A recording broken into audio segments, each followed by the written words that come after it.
मित्रों, क्या आपको पता है कि क्यों सऊदी अरब में सभी मुस्लिम औरतें गुलाब जल और फिटकरी का इस्तेमाल पति के साथ संबंध बनाते समय करती हैं? इस प्रश्न का उत्तर जब कोई स्त्री जान लेती है तो उसके जीवन से सारी दुख तकलीफें दूर हो जाती है। इसके पीछे एक गौड़ रहस्य है कि मुस्लिम औरतें गुलाब जल और फिटकरी का उपयोग पति के साथ संबंध बनाते समय क्यों करती हैं। इस रहस्य से आज पर्दा उठने वाला है। इस वीडियो में मैं आपको इस गुलाब जल और फिटकरी का रहस्य एक कहानी के माध्यम से बताऊंगा। यह कहानी सभी के लिए बहुत ही ज्ञानवर्धक है। यह कहानी समस्त स्त्रियों के लिए अत्यंत ही महत्वपूर्ण है। यह कहानी कलयुग की प्रत्येक स्त्री के लिए है। मित्रों, ये बात आज से लगभग 200 वर्ष पूर्व की है। महाप्रतापी, महाज्ञानी और चराचर जगत को आपने ज्ञान से कृतज्ञ कर देने वाले एक ओर्षि हुआ करते थे। उनके आश्रम में बहुत से शिष्य रहते थे। वह सभी शिष्य भिक्षा मांगकर अपने जीवन का निर्वाह करते थे। एक बार उसी आश्रम का एक शिष्य भिक्षा मांगने के लिए एक मुस्लिम औरत के घर पर चला जाता है। उस मुस्लिम औरत के घर पर जाकर वह शिष्य कहता है, हे माते, हम महर्षि शिष्यों को भिक्षा देने की कृपा करें। तब वह मुस्लिम औरत कहती है कि हे महाराज, मैं आपको भिक्षा दे दूंगी, परंतु आपको मेरा एक काम करना होगा। तब वह शिष्य कहता है, कहिए माथे, आपका वह कार्य कौन सा है? तब वह औरत कहती है, जाओ और एक बनिए की दुकान से गुलाब जल और फिटकरी ले आओ, क्योंकि मेरे पति आज 1 साल के बाद प्रदेश से घर आए हैं, इसलिए मुझे फिटकरी और गुलाब जल की आवश्यकता है। तब वह बनिए की दुकान पर जाता है और गुलाब जल के साथ फिटकरी ले आता है और उस औरत को दे देता है और उस औरत से पूछने लगता है कि आप इस गुलाब जल और फिटकरी का क्या करोगी?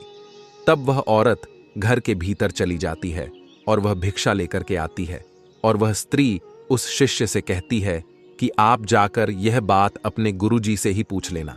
तब वह शिष्य अपने गुरु के पास जाता है और अपने गुरु से पूछने लगता है कि हे गुरुजी, आज मैं जब जीवन निर्वाह के लिए भिक्षा मांगने एक मुस्लिम औरत के घर गया था, तब वह औरत मुझे भिक्षा देने से पहले कहती है कि मेरे पति आने वाले हैं और तुम जाकर सबसे पहले मेरे लिए बनिए कि दुकान से गुलाब जल और फिटकरी ले आओ, तब मैं तुम्हें भिक्षा दूंगी।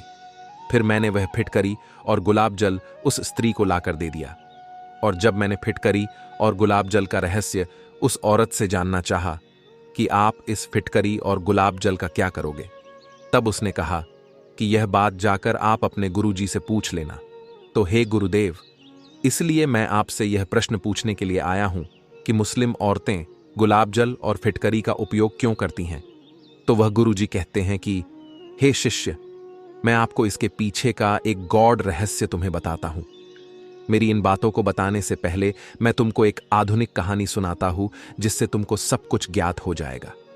अब वह गुरुदेव उस शिष्य को कहानी सुनाना आरंभ करते और कहते हैं कि हे शिष्य, हिंदुस्तान के मध्य प्रदेश में विशाल नाम का एक वयस्क मनुष्य रहा करता था। विशाल एक बहुत ही गरीब परिवार से था। घर में रहकर कि वह अपने घर की जिम्मेदारियां नहीं निभा पा रहा था, क्योंकि वह गाड़ियां चलाया करता था। ड्राइवरी में जो कुछ भी वह कमाता था वह सब कुछ खर्च हो जाता था।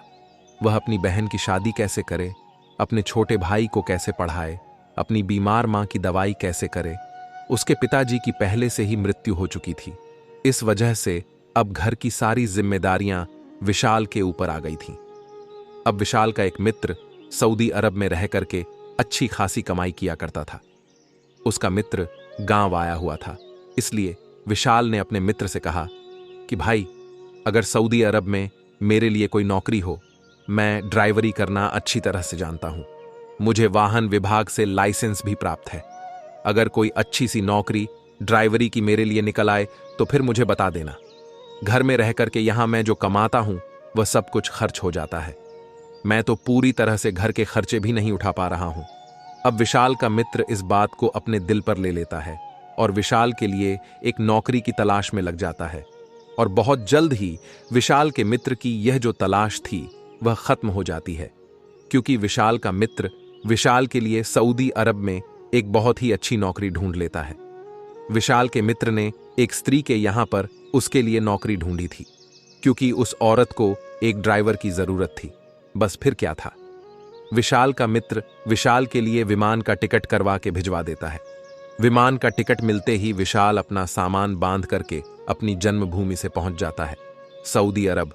सऊदी अरब पहुंचने के बाद विशाल एक दिन अपने मित्र के पास रुकता है और फिर विशाल का मित्र अगली सुबह उसको उस औरत के पास ले जाता है जिस औरत को ड्राइवर की जरूरत थी।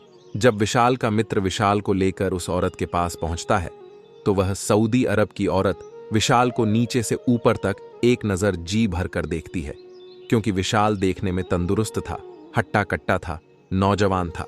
लगभग 28 साल की उसकी उम्र थी। कुछ देर विशाल को देखने के बाद वह औरत कहती है कि मुझे यह लड़का पसंद है, मैं इसको अपना ड्राइवर बनाने के लिए राजी हूं। उसने विशाल की तनख्वाह भी अच्छी खासी देने को राजी हो जाती है। अब विशाल यह सुनकर बहुत खुश होता है कि घर से आते ही उसकी नौकरी लग गई है, वरना बहुत लड़कों के बारे में उसने सुना था कि सऊदी अरब में जाकर के लड़के परेशान हो जाते हैं, उनको बकरियां चरानी पड़ती हैं। सऊदी अरब के जंगलों में तपती हुई धूप में पूरे पूरे दिन उनको बकरियों के पीछे दौड़ना पड़ता है। यह सोचकर विशाल का मन पहले कभी भी नहीं होता था कि वह सऊदी अरब जाएगा, लेकिन अपने घर की मजबूरियां देखते हुए और फिर सऊदी अरब में रह करके जो लोग अच्छी खासी नौकरी कर रहे थे उनकी नौकरियां सुन करके, उनके हालात सुन करके वह सऊदी अरब जाने का मन बना लेता है। और उसका नसीब अच्छा था, या फिर यह कह लो कि उसके दोस्त ने जो उसे नौकरी दिलाने में मदद की। विशाल को घर से यानी भारत से आते ही सऊदी अरब में एक औरत के यहां पर एक ड्राइवर की नौकरी मिल चुकी थी। उस औरत ने अपने घर के पास में ही विशाल को रहने के लिए एक घर दे दिया था और उस औरत ने विशाल से कहा कि आप यहां पर रहा करो और जब मुझे जरूरत होगी मैं तुम्हें बता दिया करूंगी। मुझे कहीं घुमाने या घर का राशन का सामान लाना हो या फिर मुझे कहीं घूमने जाना हो, जहां भी मैं कहूंगी आपको मुझे वहां ले जाना पड़ेगा। अब विशाल अपनी मालकीन की बात को मान लेता है। इसी तरह से अब विशाल अपनी नौकरी शुरू कर देता है। अब वह औरत जो जो काम के लिए कहती थी, विशाल उस काम को करने के लिए वहां चला जाता था। कुछ दिन बाद विशाल को ऐसा महसूस होने लगा कि जैसे वह उस औरत की तरफ को अग्रसित होता चला जा रहा है, क्योंकि उस औरत की उम्र भी महज अभी बस 27 से 28 साल ही थी। अब विशाल भी इसी उम्र का था कि वो औरत देखने में इतनी खूबसूरत थी कि जब वह गाड़ी में पीछे बैठा करती थी तो विशाल शीशे से उसको देखा करता था। उसकी तरफ से नजर ही नहीं हटाता था और नजर हटती भी कैसे, क्योंकि वह एक सांचे में ढली हुई मूरत की तरह बहुत ही खूबसूरत और बहुत ही प्यारी, बहुत ही मासूम औरत थी। उसके चेहरे की मासूमियत पर विशाल फिदा हो चुका था। उसकी जो खूबसूरती थी उस पर अपना दिल हार बैठा था और वह नजर चुरा करके अपनी उस मालकिन को देखता रहता था। मालकिन जब उसको कोई भी काम करने के लिए कहती वह सर झुकाकर हां कह देता था और मालकिन के उस काम को वह कर दिया करता था। अचानक से एक दिन विशाल को झटका लगा जब उसकी मालकिन ने कहा कि विशाल हमें एयरपोर्ट चलना है, मेरा पति दूसरे मुल्क से मेरे पास आ रहा है। विशाल हां कर देता हूं और उस औरत के साथ चल देता है, क्योंकि उस औरत की बात को सुनना विशाल की ड्यूटी थी। अब वह गुरु कहता है, पुत्र, यह कहानी आधुनिक युग की है। अब मैं तुम्हें आगे बताता हूं। जब विशाल एयरपोर्ट पहुंचता है और जब विशाल उस औरत के शौहर को यानी उसके पति को देखता है तो उसे दूसरा झटका लगता है, क्योंकि उसका पति लगभग 55 से 60 साल की उम्र का था। उस औरत के बदन की खूबसूरती इतनी थी, परंतु उसका पति उस औरत के काबिल नहीं था, यानी वह औरत उस आदमी की उम्र से आधी उम्र की थी। उस आदमी के सारे बाल सफेद थे, चेहरे पर भी झुर्रियां पड़ी हुई थीं। विशाल ने जब उस औरत और उसके पति को इस हाल में देखा तो वह यही समझा कि यह शादी शायद कोई समझौता होगी, नहीं तो यह खूबसूरत औरत इतनी खुशी के साथ इस बूढ़े आदमी के साथ शादी कैसे कर सकती है। बहरहाल उसको वहां से लेकर के दोनों मियां बीवी गाड़ी में बैठते हैं और फिर विशाल गाड़ी चलाने लगता है। अब वह क्या देखता है कि उस आदमी ने उस औरत की बाहों में बाहें डाल रखी थीं। अब वह आदमी कह रहा था कि हे प्रिय, मैं क्या करूं, मुझे बाहर रहना पड़ता है, मेरी मजबूरी है, मुझे तुम्हें छोड़ने का मन नहीं करता, लेकिन बाहर जाना भी मेरी मजबूरी में शामिल है। लेकिन अब मैं जितने दिन के लिए भी आया हूं, मैं तुम्हारे साथ में ही रहूंगा, हर वक्त तुम्हारे पास रहूंगा, यहां रह करके कोई भी काम नहीं करूंगा। उस आदमी के हाथों में उस औरत का हाथ देखकर विशाल को बहुत ही बुरा महसूस हो रहा था। विशाल गाड़ी के शीशे में उस आदमी की सारी हरकतें देख रहा था। यह सब देखकर विशाल नीचे से ऊपर तक पसीने में सराबोर था और विशाल के मन में यही सब सोचकर उसके तन बदन में आग लग रही थी कि यह बूढ़ा आदमी इस औरत को क्यों छू रहा है, क्योंकि विशाल उससे प्यार करता था। और उसे क्या यह सब कुछ विशाल के सामने करते हुए शर्म नहीं आ रही है क्या? और वह बराबर उस औरत के गालों पर, उसके सीने पर हाथ फिरा रहा था। जैसे तैसे करके विशाल उन दोनों को घर छोड़ता है और फिर वह तुरंत ही उस औरत के द्वारा दिए हुए घर में चला जाता है। घर में आकर भी वह शाम का खाना नहीं खाता है। अब विशाल सोने के लिए लेट जाता है, लेकिन आज उसकी नींद उसकी आंखों से कोसों दूर थी। बार बार रह करके अपनी मालकिन का चेहरा विशाल की आंखों के सामने आ जाता था। उसके बाद उसके बूढ़े पति का चेहरा भी उसकी आंखों के सामने आ जाता था। बार बार रह करके विशाल यही सोच रहा था कि आखिर ऐसी क्या मजबूरी रही होगी, ऐसी क्या वजह रही होगी उस खूबसूरत औरत को जो यह उस 60 साल के बूढ़े आदमी से शादी करने की जरूरत आन पड़ी। वह कौन सी वजह हो सकती है? विशाल यह सब कुछ सोच सोचकर अपने आप को परेशान कर रहा था। उसका दिमाग यही सोच सोचकर अब खराब हो चुका था। विशाल लेटे हुए कभी वह इधर करवट लेता तो कभी वह उधर को करवट लेता था। कभी तकिए को अपनी आंखों और मुंह पर रखकर सोने की कोशिश करता था, लेकिन नींद उसको नहीं आ रही थी। उसे यही ख्याल आ रहा था कि वो औरत अपने शौहर की बाहों में होगी और वह आदमी इस टाइम उसके साथ क्या कर रहा होगा। क्या वह उसको प्यार कर रहा होगा? क्या वह उससे बातें कर रहा होगा? क्या उनके जिस्म पर कपड़े भी होंगे? अब वह गुरुजी कहते हैं, हे शिष्य। विशाल के मन में तरह तरह के सवाल आ रहे थे और उसका दिमाग फटा जा रहा था। वह सोच रहा था कि मैं यह कैसे बर्दाश्त करूं। इतनी खूबसूरत औरत को उसका पति ना ही खूबसूरत है और ना ही जवान है। इसी कशमकश करते हुए सुबह हो जाती है विशाल। सुबह जब उस औरत से पूछने के लिए जाता है कि कहीं जाना है या नहीं। जब विशाल घर में पहुंचता है तो दोनों पति पत्नी घर में बैठे हुए थे और उस औरत को उसके आदमी ने अपनी बाहों में लिया हुआ था। उससे बिल्कुल सटा हुआ बैठा था और उसकी गर्दन में हाथ डाले हुए लगभग उसके मुंह से मुंह लगाने के लिए तैयार था। दोनों ऐसी मुद्रा में थे कि दोनों एक दूसरे को निहार रहे थे और प्यार कर रहे थे। इस हालत में जब विशाल उनको देखता है तो वह शर्मा जाता है। अब विशाल वहीं रुक जाता है और पीछे रुकने के बाद वह जबरदस्ती खांसने की कोशिश करता है और फिर जब वह खांसता है तो वह औरत ठिठक जाती है। वह उस आदमी से पीछे हटने की कोशिश करती है, लेकिन वो आदमी अपनी औरत को छोड़ता नहीं है और इसी तरह से बेशर्मी के साथ विशाल के सामने ही उसकी बाहों में बाहें डाले उसको अपनी बाहों में भरे ऐसे ही पकड़े रहता है। वो औरत कहती है कि थोड़ा तो शर्म करो, नौकरों का तो ख्याल रख लो कि ये हमारे बारे में क्या सोचेंगे। वो आदमी कहता है, अरे प्रिय, कैसी बात करती हो? ये नौकर भी तो हमारे अपने ही हैं। ये कहीं जाकर बाहर डीडोरा थोड़ी पीट रहे हैं कि हम इस तरह से कर रहे हैं। कोई बात नहीं, आज का यही मॉडर्न जमाना है, आप शर्म नहीं करो। उसके बाद वह आदमी विशाल से पूछता है कि यहां पर क्यों आए हो, क्या काम है? विशाल कहता है कि मालिक, मैं मालकीन से पूछने आया हूं कि आज उनको कहीं जाना है या नहीं जाना है। वह आदमी कहता है कि आज तुम्हारी मालकीन कहीं नहीं जाएंगी, आज यह पूरा दिन मेरे साथ रहेंगी, क्योंकि मैं काफी दिनों बाद बाहर से लौटा हूं। अब जितना भी तुम्हारी मैडम का वक्त है वो मेरे साथ ही गुजरेगा, इसलिए आज दिन की तुम्हारी छुट्टी है। चाहो तो कहीं घूमने चले जाओ, और अगर कहीं घूमने जाना तो वहां पे खाना पीना खा लेना और आराम करो, और जब कोई काम होगा तो हम तुम्हें बता देंगे। उसकी यह बात सुनकर विशाल वापस अपने घर को चला आता है तो रह रह करके उसको फिर दोबारा से गुस्सा आने लगता है कि यह बूढ़ा आदमी कितना बेशर्म है। उसने मेरा ख्याल भी नहीं किया और उस औरत को छोड़ा भी नहीं और बराबर उसकी बाहों में बाहें डाले मेरे सामने ही ऐसे बैठा रहा। इतनी उम्र होने के बाद उसे कुछ तो लिहाज होनी चाहिए, कुछ तो शर्म होनी चाहिए।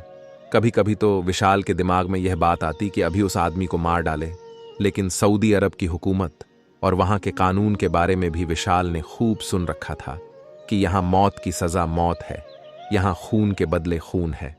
अगर आपने किसी की तरफ नजर उठाकर गलत नजर से किसी को देखा तो उसकी भी सजा है। सऊदी अरब का कानून बहुत सख्त है, इसलिए वह अपने गुस्से को सह लेता है, अपने गुस्से को पी जाता। उसके कुछ देर बाद लगभग 1 घंटा ही गुजरा था। विशाल अपने घर में आराम कर रहा था कि वह औरत आती है और उसके घर का दरवाजा खोलती है। विशाल जैसे का तैसा पड़ा था। वह अपनी मैडम को देख करके उठकर बैठने की कोशिश करता है, लेकिन वह मैडम कहती है कि नहीं नहीं विशाल, लेटे रहो, बस मैं तुम्हारे पास एक काम के लिए आई हूं, तुम्हें मेरा एक काम करना है। विशाल एकदम से उठकर बैठ जाता है और कहता है कि मालकिन बताइए क्या काम करना है। तो वह कुछ पैसे विशाल को देती है और कहती है कि लो, आज मेरा पति मुझे बाहर नहीं जाने देगा, वो मुझे छोड़ता ही नहीं है, जब से आया है बस हर वक्त मुझे पकड़े रहता है, इसलिए मेरा बाहर जाना नहीं होगा। यह पैसे लो और जिस दुकान से मैं सामान खरीदती हूं उस दुकान पर जाना, मेरा नाम लेना और कहना कि मालकीन ने गुलाब जल और फिटकरी मंगाई है। वह आदमी तुम्हें फिटकरी और गुलाब जल दे देगा। हाँ, और उनसे यह भी कहना कि मालकीन के पति आ गए हैं, इसलिए वह फिटकरी और गुलाब जल की मात्रा दुगनी कर दे। विशाल उसकी यह बात सुनकर हैरान और परेशान हो जाता है। वह चक्कर में पड़ जाता है कि आखिर मालकीन फिटकरी और गुलाब जल का क्या करेंगी और फिर पति के आने के बाद मात्रा दुगनी कर दे, इसका क्या मतलब है। बहरहाल वह अपने सर को झटक है और चला जाता है उसी दुकान पर जहां से उसकी मालकीन सामान खरीदती थी, राशन वगैरह लेती थी। विशाल वहां जाकर के वह उस दुकानदार से कहता है कि मेरी मालकीन ने आपसे जो रोजाना अक्सर आपकी दुकान पर आया करती है, उन्होंने गुलाब जल और फिटकरी मंगाई है और आज वह डबल मात्रा में मंगा रही है। वह दुकानदार हंसता है, मुस्कुराता है और फिर फिटकरी और गुलाब जल ला करके उसको देता है। उसके बाद विशाल फिटकरी को और गुलाब जल को लाकर अपनी मालकीन के पास आता है और वह सब कुछ जो लाया था वह सारा सामान उसको ला करके दे दिया।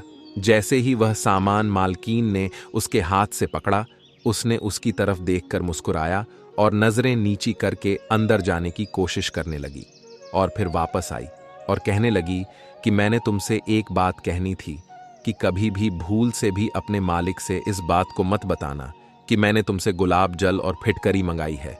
अब फिर से एक बार विशाल का दिमाग खराब हो जाता है। उसने नौकरों से पूछने की कोशिश की कि यह आखिर मालकीन ने जो गुलाब जल और फिटकरी मंगाई है वह किस लिए मंगाई है। वह सभी नौकर भी हंसने लगते हैं और कहते हैं कि कैसी बात करते हो, यहाँ की औरतें तो गुलाब जल और फिटकरी की शौकीन होती हैं। अब विशाल और भी परेशान हो गया। यहाँ की औरतें फिटकरी और गुलाब जल की शौकीन होती हैं, तो आखिर कोई यह बताने को तैयार क्यों नहीं है कि वो फिटकरी और गुलाब जल का प्रयोग क्यों करती है, कहाँ लगाती है, क्यों लगाती है। फिर विशाल ने सोचा कि मैं उस दुकानदार से ही जाकर के पूछता हूं। विशाल उस दुकानदार के पास पहुंचता है और उस दुकानदार से पूछता है तो वह मुस्कुरा करके कहने लगा कि क्या गुलाब जल और फिटकरी कम पड़ गया है, इसलिए तुम्हारी मालकीन ने तुम्हें दोबारा लेने के लिए भेजा है। तब विशाल कहता है कि ऐसा नहीं है मालिक, मैं बस आपसे यह पूछने आया हूं कि यह सऊदी अरब औरतें में गुलाब जल और फिटकरी का क्या करती है। वह विशाल के चेहरे की तरफ देखता है, फिर मुस्कुराने लगता है और कहता है कि भाई, सऊदी अरब के अंदर गुलाब जल और फिटकरी की इतनी डिमांड है औरतों में कि इधर सामान आता है उधर बिक जाता है। मैं डबल मुनाफे पर गुलाब जल और फिटकरी बेचता हूं, लेकिन हाथ ही नहीं आता। मुझे सब कुछ इतना मांगना पड़ता है कि पूरे सऊदी अरब में सबसे ज्यादा मेरी दुकान से गुलाब जल और फिटकरी औरतें लेकर के जाती हैं। अब विशाल ने पूछा, भाई ये मैंने सब सुन लिया है, लेकिन तुम ये तो बताओ कि आखिर ये औरतें गुलाब जल और फिटकरी का करती क्या है। वह दुकानदार जोर से हंसता है और उसने कहा कि तुम ये जानने की कोशिश नहीं करो, तुम परदेसी हो, बाहर के हो, ये एक राज की बात है। अब विशाल सोचने लगता है कि अब यह राज की कैसी बात है, इसमें कैसा राज छिपा हुआ है। अब विशाल बड़ा परेशान था। वह फिर वहां से अपने घर को लौट आता है। वह बस इसी बात को सोचता रहता है और अपनी मालकिन के ख्यालों में उलझा रहता, और वह यह भी सोचता था कि सऊदी अरब का कानून बड़ा सख्त है। अगर उसकी मालकिन को उसके बारे में शक हो गया कि वह उसके ऊपर गलत नजर रखता है और फिर हुकूमत से उसने उसकी शिकायत कर दी तो उसकी जान के लाले पड़ जाएंगे। लेकिन विशाल क्या करता, अपने दिल के हाथों वह मजबूर था, अपने दिल के आगे वह हार गया था। एक तरफ तो उसका दिमाग कहता है कि विशाल, तू यह गलत कर रहा है, यहां तू परदेश में कमाने के लिए आया है, तुझे अपनी मालकिन के ऊपर इस तरह की नजर नहीं रखनी चाहिए। उधर दिल था कि यह मानने के लिए तैयार ही नहीं था। विशाल जब भी मालकिन की तरफ देखता था तो उसे मोहब्बत भरी नजरों से देखता था और यही सोचता था कि बदले में उसकी मालकिन भी उसके साथ प्यार का इजहार करे। परंतु विशाल को सबसे बड़ी खुशी तब हुई जब उसकी मालकिन ने उससे बताया कि उसका जो मालिक है वह बाहर जहां से आया था वहीं फिर जा रहा है। अब विशाल बहुत खुश होता है, जैसे कि उसको खजाना मिल गया हो। जब उसका मालिक बाहर चला जाता है तो अगले दिन उसकी मालकिन विशाल से कहती है कि विशाल, चलो मुझे कुछ सामान खरीदना है, इसलिए मुझे बाजार लेकर के चलो। जब विशाल अपनी मालकिन को बाजार ले जाता है तो विशाल की मालकिन विशाल को एक चाय वाले की दुकान पे ले जाती है और चाय की दुकान पर ले जाने के बाद उससे कहती है कि चलो विशाल, यहाँ पर हम चाय पीते हैं। और यह भी कहती है कि विशाल, घर में फिटकरी और गुलाब जल खत्म हो गया है, मुझे उसी दुकानदार के पास ले चलो जहां से मैं सामान खरीदती हूं। बस गुलाब जल और फिटकरी का नाम सुन करके फिर विशाल के दिमाग में बिजली सी दौड़ने लगती है। अब वह गुरुजी कहते हैं कि हे शिष्य, विशाल की यह पहेली थी जो सुलझने का नाम ही नहीं ले रही थी।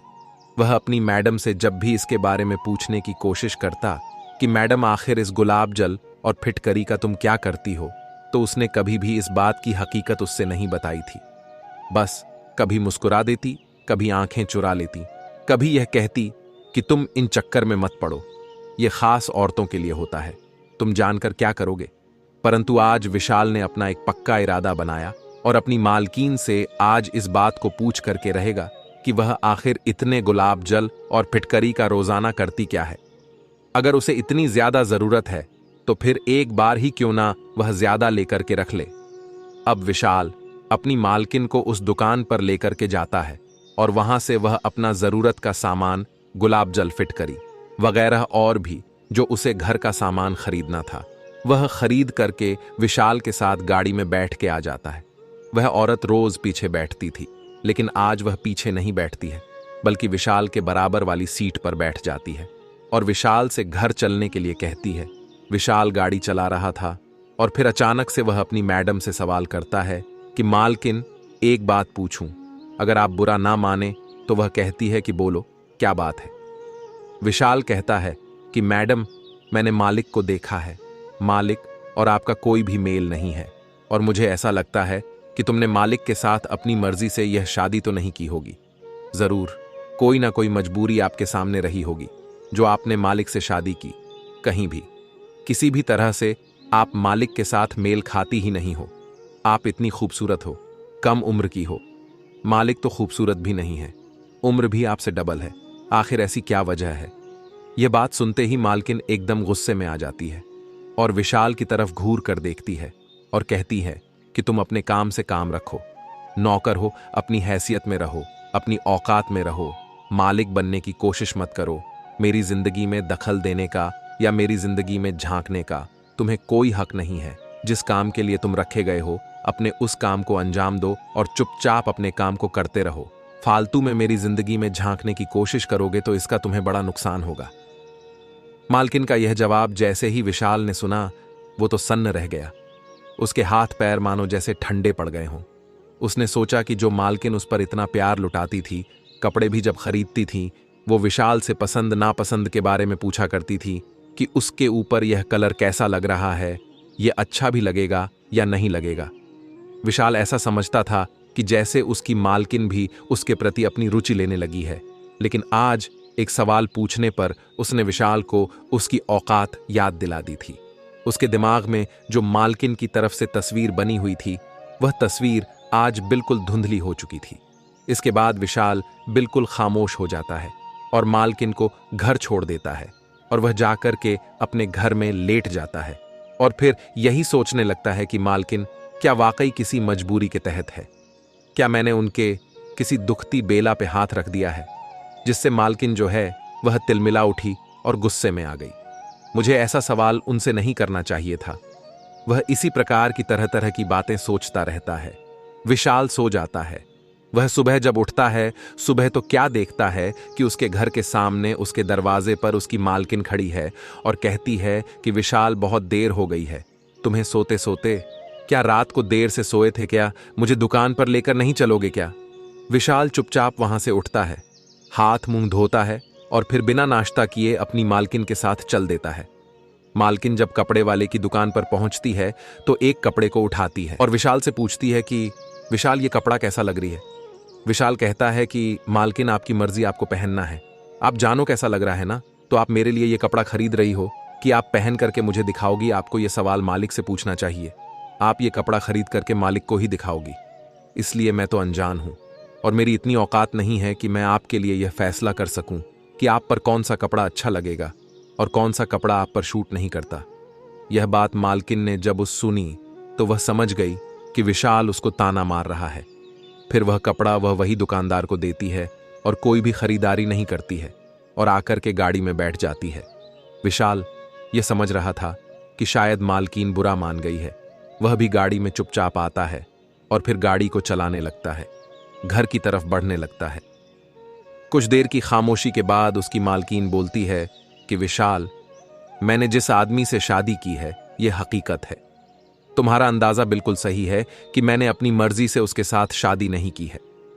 मेरी शादी एक मजबूरी के तहत की गई है, एक समझौते के तहत की गई है।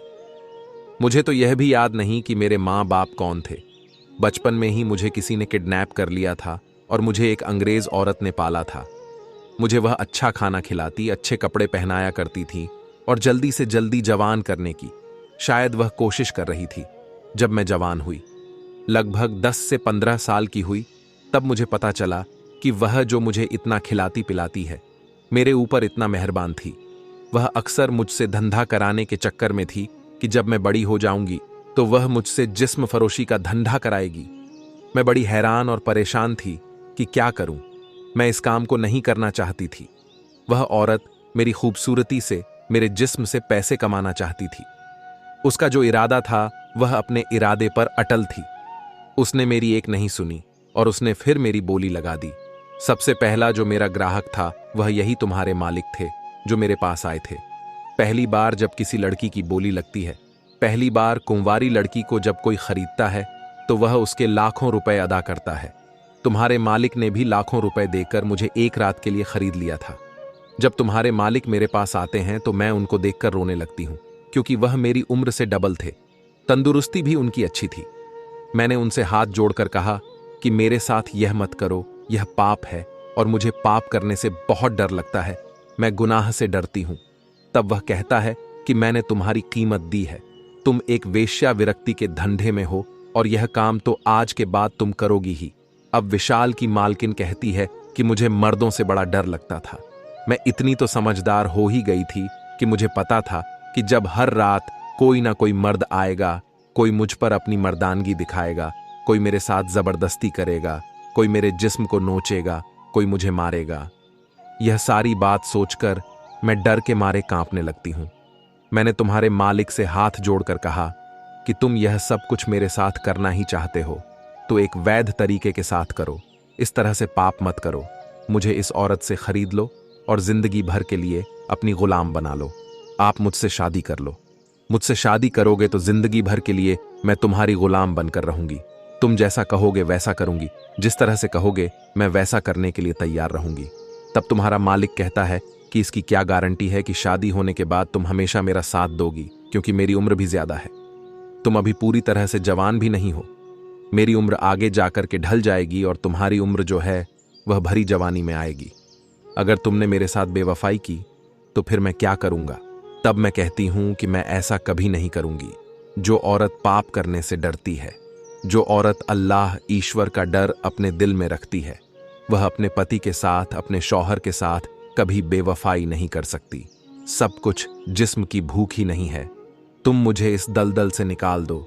मैं वादा करती हूं कि अगर तुमने मुझे इस दलदल से निकाल लिया, इस गुनाह से, इस पाप से बचा लिया, तो मैं जिंदगी भर तुम्हारी दासी बनकर रहूंगी, कभी उफ तक नहीं करूंगी।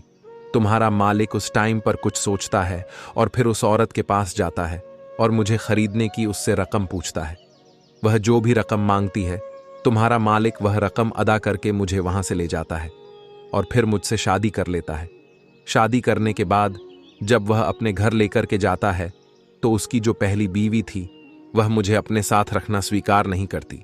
वह तुम्हारे मालिक से झगड़ा करने लगती है कि मैं इस औरत को कभी भी अपने पास नहीं रखूंगी। तो फिर तुम्हारा मालिक कहता है कि तुम्हें बाहर विदेश में जाने की तमन्ना थी।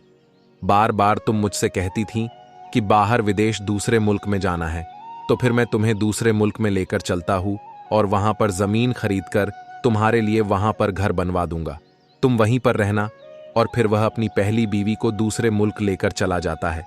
उनकी बीवी शर्त लगाती है कि महीने में 22 दिन उनको उसके पास रहना पड़ेगा, और वह एक महीने में सिर्फ 8 दिन के लिए ही वह मेरे पास आएंगे हैं और यहां रह करके चले जाते हैं।